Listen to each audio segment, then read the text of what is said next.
तर रमेश केरेंना घेऊन पोलीस आता सागर बंगल्यावर दाखल झालेले आहेत। रमेश केरे पाटील हे काही कार्यकर्त्यांसह देवेंद्र फडणवीसांच्या बंगल्यावर जात असताना पोलिसांनी त्यांना ताब्यात घेतलं। मात्र आता रमेश केरे पाटलांना पोलीस हे सागर बंगल्यावर घेऊन जातात। ही काही दृश्य आपण पाहतो, सागर बंगल्याच्या आतली ही दृश्य आहेत। पोलीस आता रमेश केरे पाटलांना घेऊन सागर बंगल्यावर दाखल झालेत। देवेंद्र फडणवीस यांची भेट घेण्यासाठी हे कार्यकर्ते आता सागर बंगल्यावर पोहोचले। मराठा क्रांती ठोक मोर्चाचे कार्यकर्ते आपण पाहतोय सागर बंगल्यावर आता दाखल झाले। या संदर्भात अधिक माहिती देण्यासाठी आमचे प्रतिनिधी विनायक डावरुंग आपल्यासोबत आहेत। विनायक, आता रमेश केरे पाटील आणि काही कार्यकर्त्यांना घेऊन पोलीस सागर बंगल्यावर पोहोचले।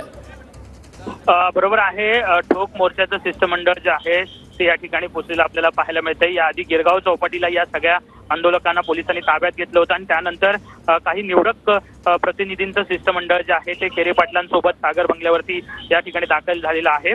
थोड्याच वेळात उपमुख्यमंत्री देवेंद्र फडणवीस यांची भेट जी आहे ते हे शिष्टमंडळ घेईल आणि त्यांची नेमकी भूमिका मराठा समाजाच्या आंदोलनाबाबत काय आहे, ओबीसीतून आरक्षण मराठा समाजाला दिलं पाहिजे का, याबाबत जे आहे ते हे शिष्टमंडळ या ठिकाणी विचारणा करणार आहे आणि त्यांची भूमिका जी आहे ते जाणून घेणार आहे। याआधी आपण जर पाहिलं तर उद्धव ठाकरे यांच्या मातोश्री निवासस्थानी सुद्धा हे शिष्टमंडळ काही दिवसापूर्वी गेलं होतं। तेव्हा सुद्धा उद्धव ठाकरेंसोबत भेट झाली होती आणि तेव्हा त्यांची सुद्धा भूमिका जाणून घेतली होती आणि आज केरे पाटील यांचं शिष्टमंडळ जे आहे ते सागर निवासस्थानी दाखल झालेलं आहे आणि कुठेतरी सरकारी यातले हे प्रमुख नेते देवेंद्र फडणवीस आहेत आणि त्यांची भूमिका नेमकी मराठा समाजाबाबतची काय आहे हे जाणून घेण्यासाठी हे शिष्टमंडळ या ठिकाणी दाखल झालं। सुरुवातीला थेट आंदोलनाचा इशारा जो आहे तो या ठोक मोर्चाच्या वतीनं सागर बंगल्याच्या बाहेर देण्यात आला होता, परंतु पोलिसांनी त्यांना गिरगाव चौपाटी याच ठिकाणी अडवलं। त्यानंतर पोलीस स्टेशनला सगळ्या आंदोलकांना नेलं होतं आणि त्यातले काही निवडक आंदोलक जे आहेत ते आता या ठिकाणी त्यांना आणण्यात आलेलं आहे आणि भूमिका नक्कीच विनायक, त्यामुळे या बैठकीमध्ये काय चर्चा होते हे पाहणं महत्त्वाचं असणार आहे। धन्यवाद या माहितीसाठी।